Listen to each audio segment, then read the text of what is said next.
Price allot கர்த்தர் நாமத்துக்கு மகிமை உண்டாவதாக. இன்றைய வேத வசனம் மார்க் 11ஆம் அதிகாரம் 10ஆம் வசனம் நமக்கு இப்படியாக சொல்லப்படுது.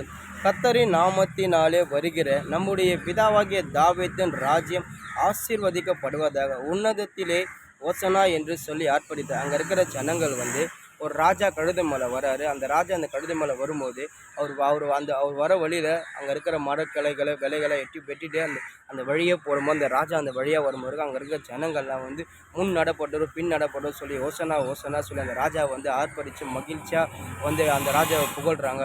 அதாவது இது தீர்க்க தரிசனம் நிறைவேற்றப்பட்டதாக சொல்லப்படுவது. நீங்கள் பழைய விருப்பத்தில் பார்த்தீங்கன்னா சகரியா 9:9 கர்த்தர் இது போல் ஒரு ராஜா இது மாதிரி ஒரு ராஜா கழுதை மேலே வருவார்.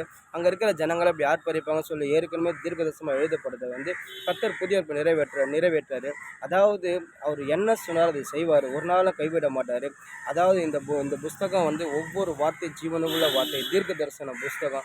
கர்த்தர் நம்மளுக்கு கொடுத்த வேதம் அதாவது நம்மளுக்கு அது என்ன சொல்லிச்சு, அந்த வார்த்தை நம்மளுக்கு என்ன சொல்லிச்சு அதை நிச்சயமாக செய்யணும், ஒருபோதும் கைவிடாது. பாருங்கள், பழைய வேறுபாடில் தீர்க்கதரிசனமாக குறைக்கப்பட்டது கர்த்தர் புதிய நிறைவேற்றாரு.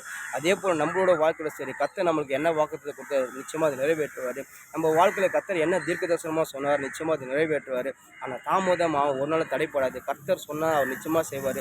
அதாவது நான் உங்களுக்கு சொன்னதை செய்யும் கைவிடவே மாட்டேன். வானம்பு பூமியை ஒழிந்து போன வார்த்தை ஒரு நாள் ஒழிந்து போவதில்லை.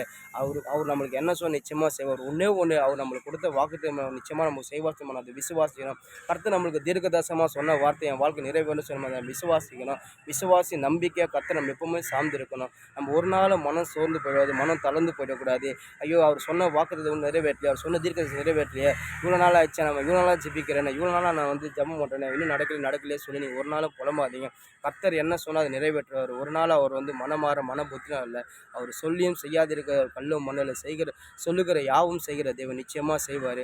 ஒன்று உங்கள் வாழ்க்கையில் கர்த்தர் சொன்ன வாக்குத்தை நிறைவேற்றும். கர்த்தர் உங்கள் வாழ்க்கையில் சொன்ன தீர்க்கதரிசனம் நிறைவேற்றும். அவரை நம்பி அவரை சார்ந்துடுங்க, நிச்சயமாக அவர் செய்வார். அவர் ஒருபோதும் உங்களை கைவிட மாட்டார்.